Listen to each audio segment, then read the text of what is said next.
Hey everyone, I'm Hashim, welcome back to the channel. In this video I want to talk about 5 popular methods for brewing coffee at home to help you figure out which one of these you might enjoy best in case you're unfamiliar.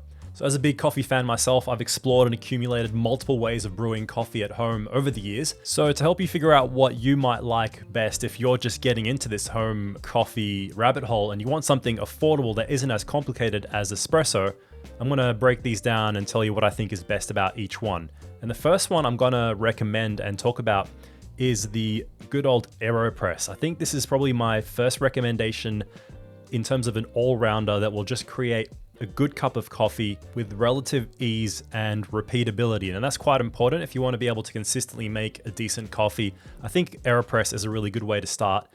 It's affordable, the paper filters for it are really cheap, and the resulting cup you'll get from it is smooth, full of flavor, and still quite clean and crisp with a lot of those fruity notes you might get from a nice filter roasted coffee bean. It's a versatile coffee brewing method that uses immersion and pressure to extract the coffee's flavor. Plus, it's really easy to clean up after. I mentioned the Aeropress first because I think it's one of the best recommendations for a first timer because of that flexibility we talked about and the relative ease of creating a good brew consistently. I especially like using it when I go camping or traveling for those exact reasons. It's not great for making larger batches of coffee, but it's quite versatile in the concentrations you can make. So if you want to make a stronger shot-like concentration for mixing with milk later, you can do that, or a regular Americano or filter strength of coffee. It's also relatively cheap, like I said, which is a bonus if you're not wanting to break the bank. All right, so the next method I want to recommend as a great all-rounder as well is the French press.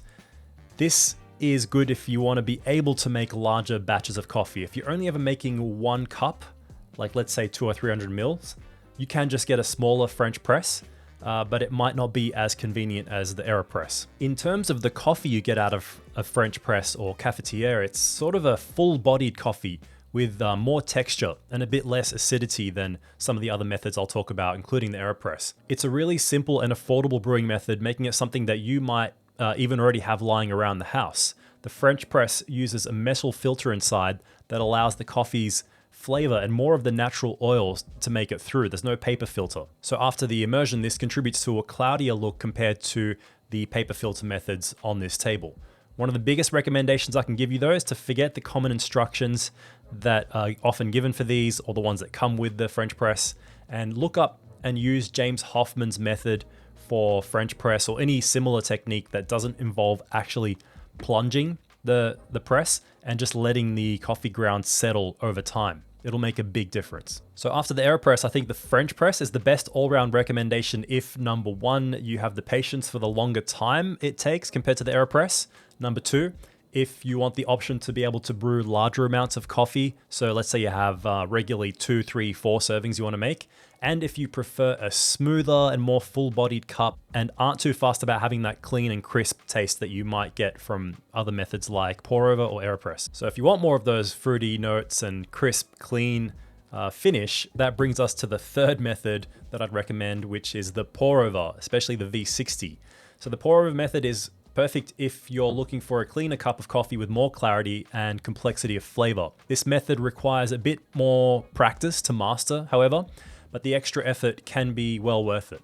The pour-over method involves slowly pouring hot water over the ground coffee in a paper filter, allowing the water to extract the coffee via percolation. It's an affordable brewing method. I mean, this is a really cheap plastic Hario V60, and it has been my first preference for my first morning coffee for a while now. You can even get smaller sizes like this ceramic one, for example, and lots of other types of pour-over devices like the Chemex and Kalita and so on. Overall though, pour-over coffee is going to be more sensitive to all the variables involved, like the grind size, the water temperature, your pouring technique, and more. So that's why I mentioned it third on my recommendation list, but again, it can be worth the learning curve if you're up for it. So number 4 on my list is the Mokapot. If you're someone who likes a strong and concentrated coffee, I think this is probably the best recommendation I could give you for something affordable. The Mokapot is a stovetop coffee method, really classic one, and it uses pressure to extract the coffee's flavor, resulting in a bold and flavorful cup.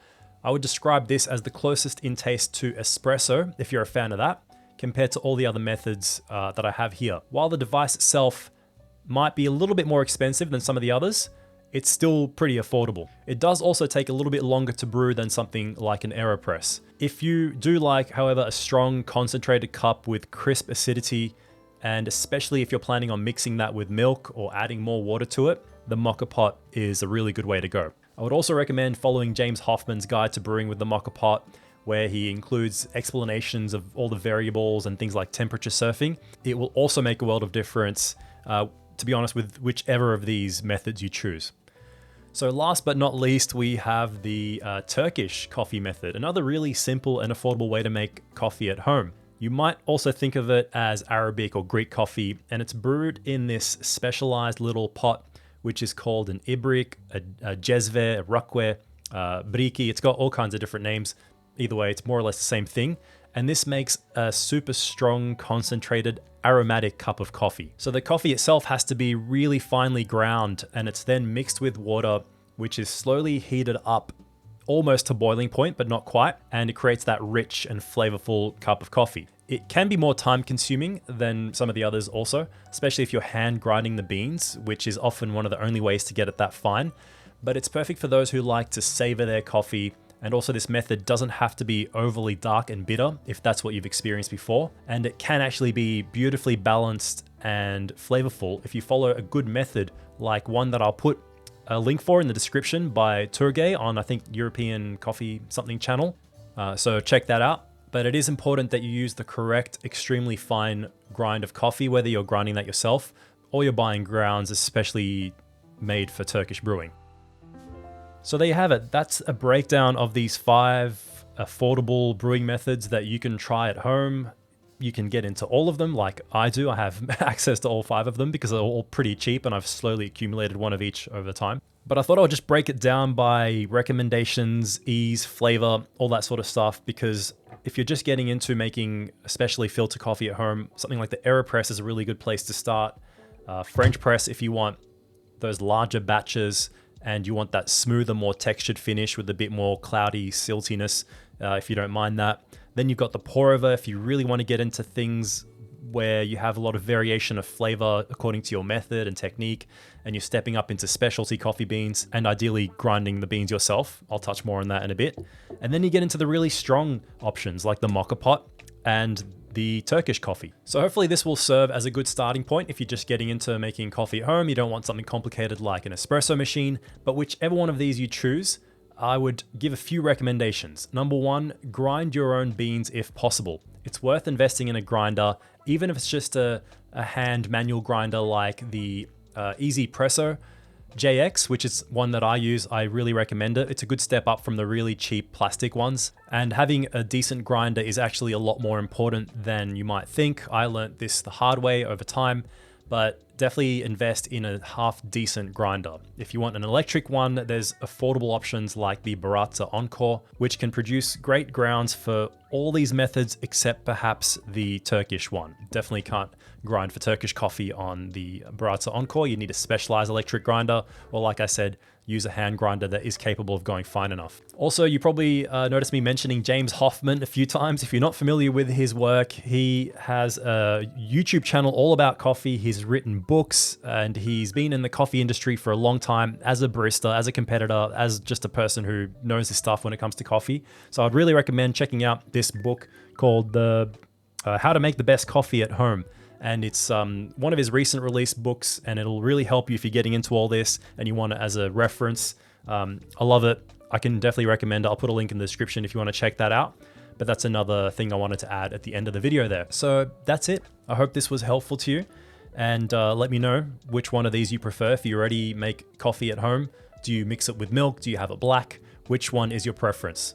So I'll see you in the next video.